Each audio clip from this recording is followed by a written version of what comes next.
दूसरी बच्चियों के साथ ना हो। इतनी छोटी बच्ची को जिंदा जला दिया गया दिन दहाड़े। हॉस्पिटल में तड़प के उसने अपनी जान दे दी। तो ये समाज हमारी बेटियों के लिए सुरक्षित नहीं है, बिल्कुल भी। हमें पैसा कुछ नहीं चाहिए, ये अफवाहें सारी, इनके मुआवजा चाहिए, इसके लिए कर रहे हैं, उसके लिए कर रहे हैं। हमें कुछ नहीं चाहिए, वो हमारी बच्ची थी। ऐसी घटना किसी और के साथ भी हो सकती है। राजस्थान के करौली जिले के हिंडौन सिटी थाना क्षेत्र से बहुत ही शर्मनाक घटना सामने आई है, जहां 9 मई को एक मूक बधिर बालिका जली हुई अवस्था में मिली थी। परिजन उसे अस्पताल लेकर पहुंचे, जहां से बालिका को जयपुर के लिए रेफर कर दिया गया था। 11 दिन बालिका का इलाज जयपुर के SMS अस्पताल में चला, लेकिन 11 दिन के बाद बालिका जिंदगी की जंग हार गई और उसकी मृत्यु हो गई। इलाज के दौरान SMS अस्पताल की टीम ने मूक बधिर बालिका के बयान की वीडियोग्राफी कर ली थी। कहा जा रहा है कि मूक बधिर बालिका के साथ अमानवीय घटना को अंजाम देने के बाद आरोपियों द्वारा बालिका को जिंदा जलाया गया था। रिश्तेदारों को जिन लोगों पर शक था, उनके फोटो मूक बधिर बालिका को दिखाया गया था। बालिका ने आरोपी की उंगली रखकर पहचान की थी। मूक बधिर बालिका को जब फोटो दिखाया गया था तो उनकी वीडियोग्राफी भी कराई गई थी। परिजनों ने पुलिस पर गंभीर आरोप लगाते हुए कहा कि पुलिस ने अभी तक कोई कार्रवाई नहीं की है, ना ही आरोपियों को गिरफ्तार किया है। परिजनों का ये भी कहना है कि पुलिस उन्हें धमकी दे रही है। वहीं इस पूरी घटना का संज्ञान लेते हुए परी फाउंडेशन की अध्यक्ष योगिता बयाना और उनकी टीम पीड़ित परिवार के घर पहुंची और घटना की जानकारी ली। साथ ही उन्होंने कहा कि आरोपियों को फांसी के फंदे तक पहुँचाया जाए। उन्होंने पीड़ित परिवार का हर संभव तरीके से साथ देने का वादा किया। ऐसा दूसरी बच्चियों के साथ ना हो। इतनी छोटी बच्ची को जिंदा जला दिया गया दिन दहाड़े। सुबह 10:30 बजे की घटना, हम सोच भी नहीं सकते किसी भी बच्ची के बारे में ऐसी घटना घटित हो। इसलिए हमारी बच्ची को न्याय मिलना चाहिए, अपराधियों को सजा होनी चाहिए। एक मूक बधिर बच्ची जो किसी से कुछ कह नहीं सकती, कुछ बोल नहीं सकती, 10 दिन के अंदर हॉस्पिटल में तड़प के उसने अपनी जान दे दी। तो ये समाज हमारी बेटियों के लिए सुरक्षित नहीं है, बिल्कुल भी। इसलिए और किसी बेटी के साथ ऐसी घटना ना हो। इसको पुलिस प्रशासन इतनी गंदे तरीके से दबा रहा है। पहले ही दिन जब हॉस्पिटल में उन्हें पता चल गया कि ऐसी घटना हुई है, तो भी उन्होंने बिल्कुल हल्के में लिया। और अब सरकारें कुछ भी काम नहीं कर रही हैं इसके लिए।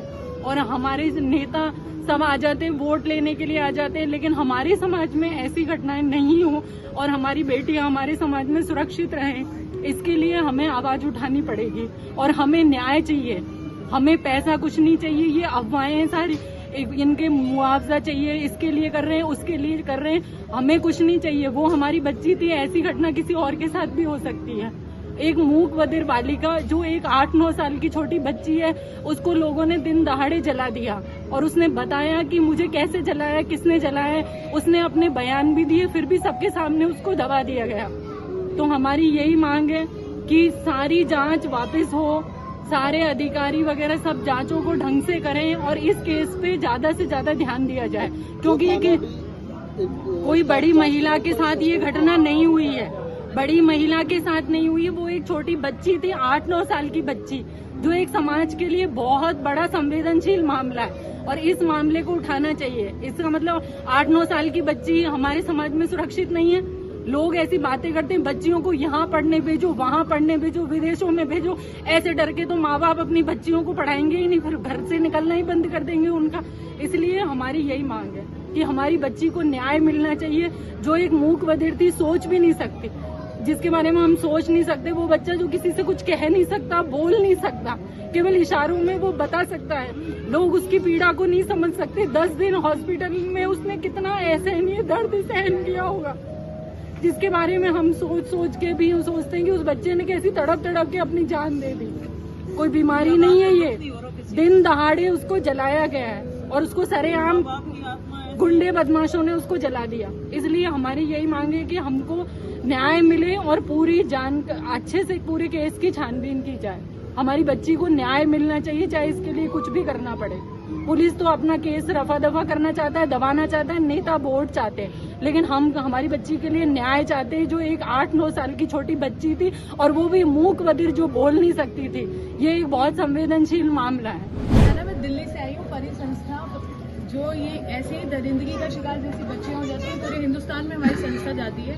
पर मैं बहुत हैरान हूँ यहाँ पर कि मुझे ये नहीं है कि मैं इतना दूर से आई हूँ और मैं इसलिए सुना रही हूँ। मैं ये जानना चाह रही हूँ कि आप लोग इस गांव में और इतनी बड़ी हादसा, जिसको हादसे से भी बाहर की बात है, आपकी इतनी प्यारी बच्ची को किसी ने दरिंदे ने अपना शिकार बना लिया और अभी हम सोच रहे हैं कि हम जाएं कि नहीं जाएं। ये तो मुझे लगता है अपने आप में एक शर्म की बात है, क्योंकि हमारे घर की बच्ची है, गांव की बच्ची, घर की बच्ची है, देश की बच्ची है। अगर उसमें भी इतनी पंचायत बिठानी पड़ेगी, हम करें ना करें, क्योंकि आप जिम्मेदार मान लीजिए, प्रशासन है आपकी बच्ची का, ये जो हमने खोई है, पुलिस पूरी जिम्मेदार है इसमें, प्रशासन पूरा जिम्मेदार है, लिप्त है इसमें। और अभी भी अगर आपने आवाज नहीं उठाई तो मुझे लगता है कि बहुत गलत होगा, क्योंकि हमारे घर की बच्ची भी हो सकती है। तो मुझे आपसे हाथ जोड़ के निवेदन है कि इसमें सोचने की बात नहीं है, आप चलिए।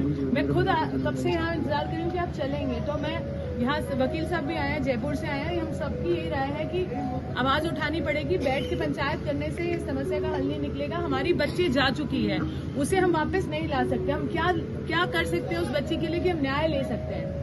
तो न्याय लेना है तो न्याय के लिए जाना पड़ेगा। आप मानते हैं इस बात को? यस और नो?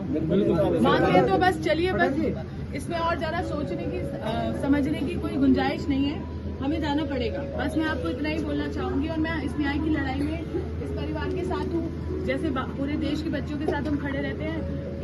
इस घर की बच्ची को भी न्याय मिलना चाहिए और ज्यादा, क्योंकि बहुत ज्यादा जघन्य अपराध हुआ है उसके साथ। और आप सभी से मेरा निवेदन है कि हम वहाँ चलते हैं और चल के पुलिस पे दबाव बनाते हैं। वो जो आया यहाँ पर धमका के गया, वो पुलिस वाला सस्पेंड होना चाहिए। ये हमारी मांग होनी चाहिए, मिनिमम, कम से कम। और इसमें कोई एहसान नहीं है किसी का हमारे पे। ये लोग हमारे लिए, हमारी सेवा के लिए नियुक्त होते हैं ये लोग, और ये हम पे राज करने लगते हैं, चाहे वो कोई नेता हो, चाहे वो कोई प्रशासक हो। ये पुलिस वाले, हम पुलिस वालों से नहीं डरना है, पुलिस वालों के दबाव में नहीं आना है।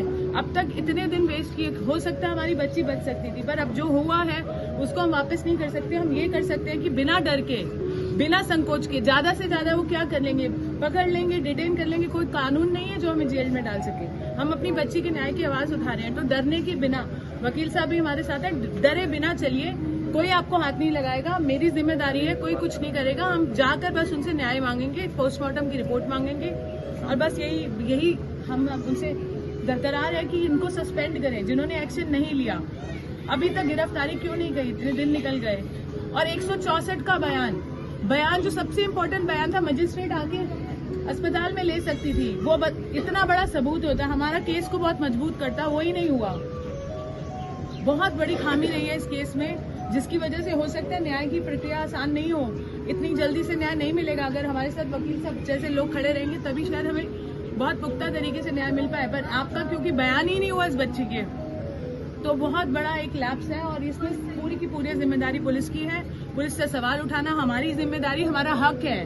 तो मैं चाहूंगी कि आप आइए और आवाज उठाइए और चलिए, क्योंकि अभी समय व्यस्त करने का नहीं है, हमें खराब नहीं कर सकते और समय, हमें आवाज उठानी है। शोक सभाएं होंगी, क्योंकि पूरी जिंदगी ये शोक चलेगा। हमारी न जाने कितनी और बच्चियां हैं, शोक तो हम मना ही सकते हैं, बट अभी जाना जरूरी है।